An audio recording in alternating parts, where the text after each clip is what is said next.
not totally opposed to some kind of intervention in Venezuela. I think a lot of people, again, this is where the rubber meets the road for isolationists, where there are people, and I've talked about this at length on my show whenever we talk about foreign policy, but there are people who say that we're against American intervention in Iraq and Afghanistan and Syria because it's not in our interest. And I'm one of those people.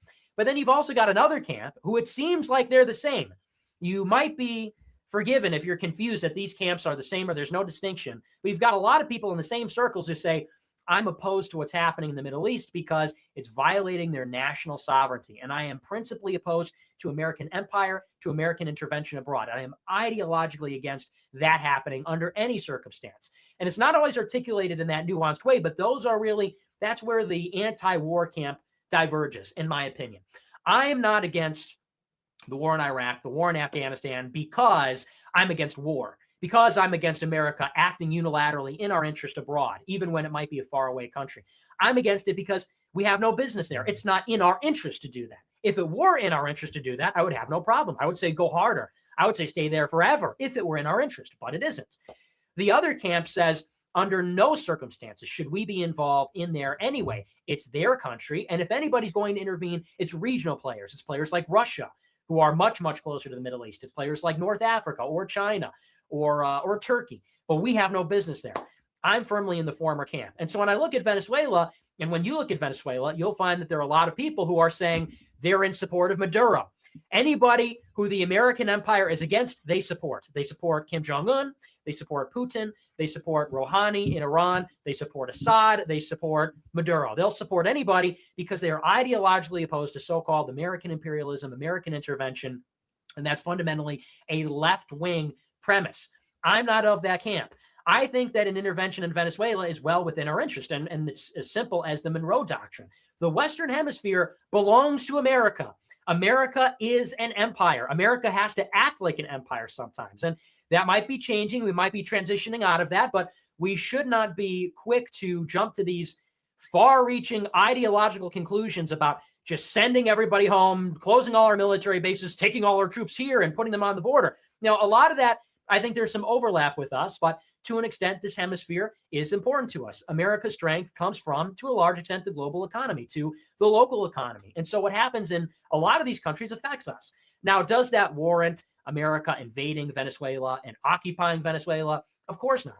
But there are different kinds of interventions. That's another little snag that people get confused. For example, when the president bombed Syria, people said, oh, it's Iraq 2.0. He's another George Bush. Obviously, military intervention comes in degrees. George W. Bush launched 2 full-scale ground invasions and subsequent decade-long occupations of 2 countries at the same time.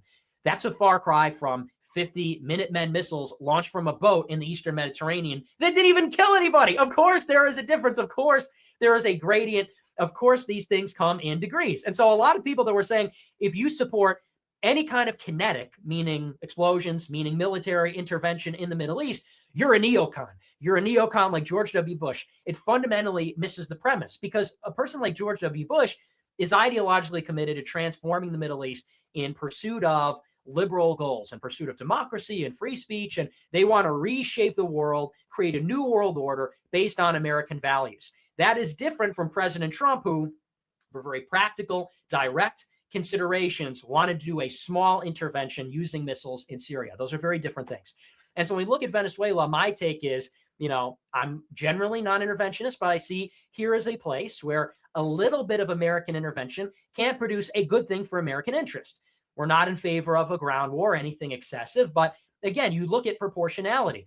A response like we did to Assad's chemical attacks might have had profound consequences in our diplomacy with North Korea, might have had profound consequences for our diplomacy with Iran or with China.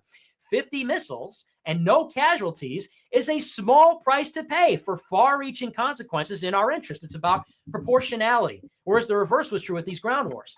So if the president endorses the opposition leader, and because the president takes leadership, you have Bolsonaro in Brazil who takes the leadership, and Canada and all these other South American countries, all our allies, all our client states, basically, in the Western Hemisphere, move to condemn Maduro, and they endorse the opposition candidate.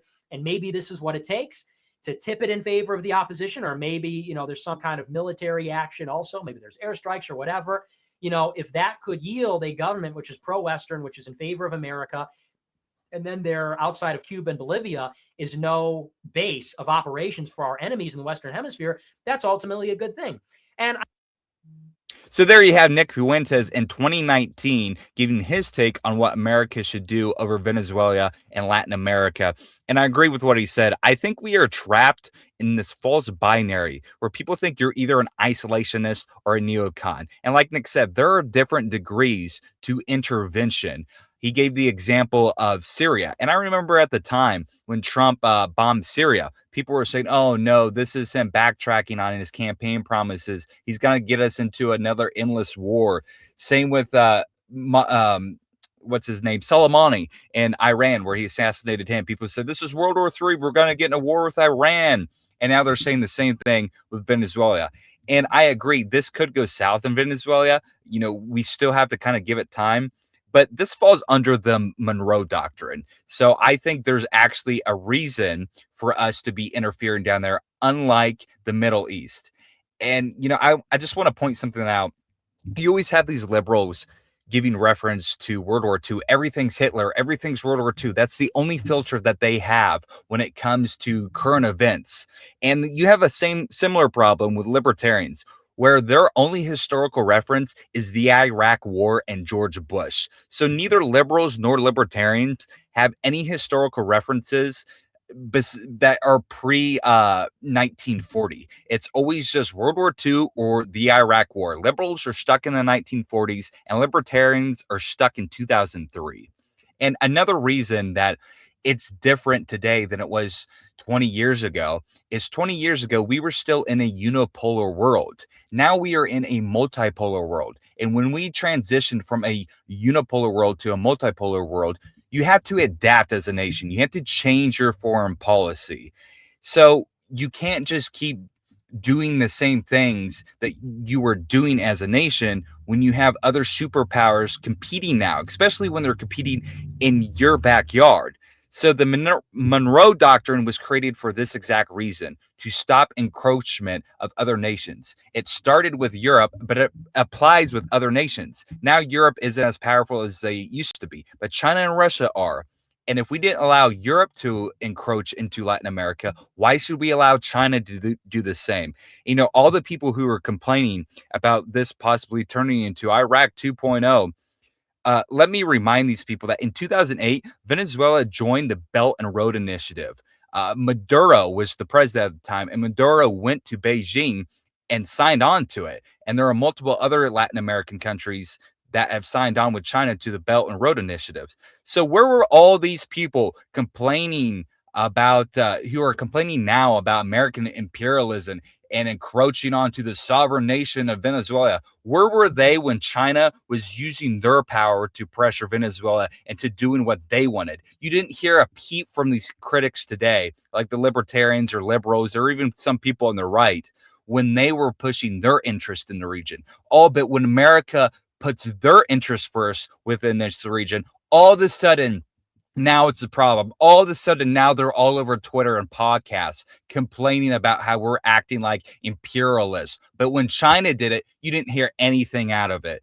So the truth is, one of the three nations in this multipolar world, Russia, China, or America, is going to have influence over Latin America. And out of those three, the only one that makes sense is America, because this is actually our hemisphere. This is our region. When it came to the Middle East, that's a different argument. That's an apples to oranges argument. To say that we shouldn't be over in the Middle East, fair enough. It's not our region. It's not our hemisphere. But Latin America is. So it's really not a fair criticism. And again, where were you at in 2018 and all the years in between where China was encroaching in Latin America and putting their interests first in the region? But when America puts their interests first in Latin America, now we're going back to imperialism. Please just stop. So again, I don't believe in nation building. I don't like this talk that Trump has about we're going to run Venezuela. And again, I don't know what that means. He's very vague when he says stuff like that. So I'm totally against that. If it goes south, I'm going to be against this. If it causes instability, if it causes another immigration problem, I'm going to be against whatever the Trump administration does. But we'll just wait and see. But I don't think it's the same situation. And I think there is a strong argument to be made for America to actually be in this region of the world, unlike the Middle East.